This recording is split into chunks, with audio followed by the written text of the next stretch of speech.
The Second Coming of Don Quixote by Daniel Perley. Scroll 1. The Library of Unquiet Dreams.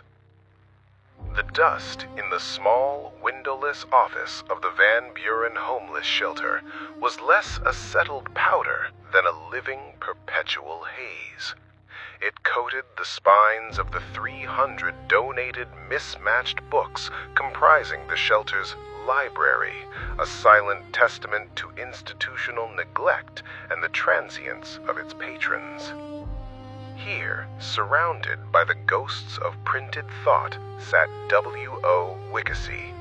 He was not merely reading. He was conducting an autopsy on the corpse of Western civilization, armed with a cheap, dog-eared copy of Nietzsche's collected essays and a pen perpetually out of ink. Quixote was a man who, at 42, seemed to have been poorly rendered by his own body. His frame was gangly, his clothes ill-fitting, and his head, a massive, intelligent-looking dome, sat atop his neck with an air of precarious intellectual top-heaviness. His face was a study in sharp angles and severe lines, redeemed only by the fierce, unnerving clarity of his large, light-gray eyes. These were the eyes of a man who saw not the room he was in, but the idea of the room, and judged it lacking. He muttered the words aloud, his voice a low, resonant baritone that the dust itself seemed to absorb. The modern man, madam, is a creature who has exchanged his tragic nobility for a comfortable digital sedation. He possesses infinite connection, but suffers terminal isolation. The object of his discourse was Mrs. Hernandez, the shelter's stern but long-suffering librarian, a volunteer who believed that silence was the highest form of human interaction.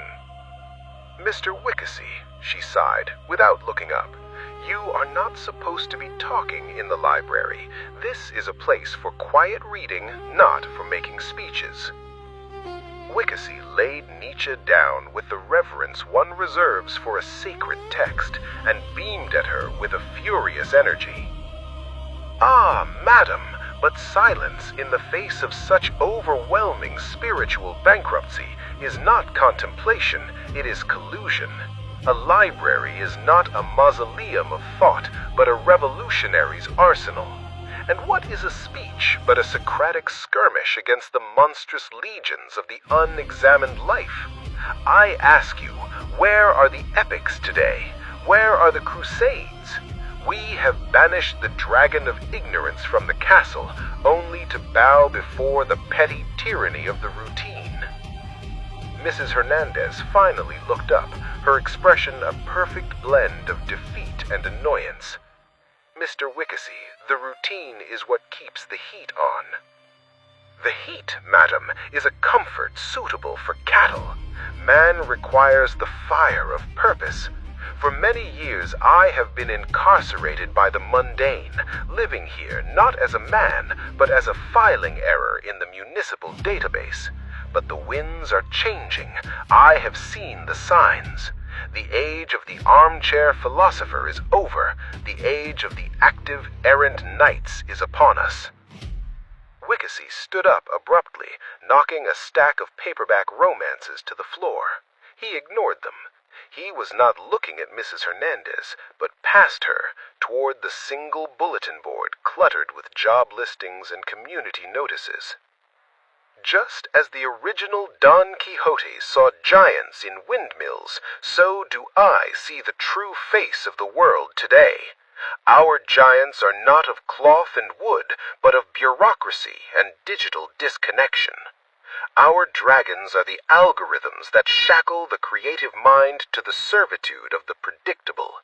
And I, W.O. Quixote, I shall be the knight-errant of the modern age. I shall be the Don Quixote of the device and the doctrine." He adjusted his threadbare coat, which he wore with the panache of a custom-tailored suit of armor.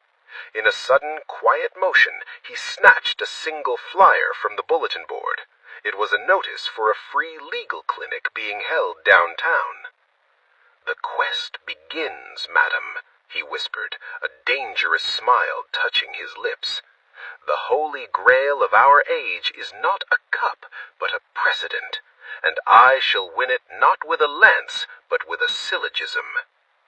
He spun on his heel and strode out of the cramped, dusty library and into the chaos of the shelter's main hall, leaving Mrs. Hernandez to pick up the fallen romances and wonder, not for the first time, if perhaps the world had needed just a few more windmills.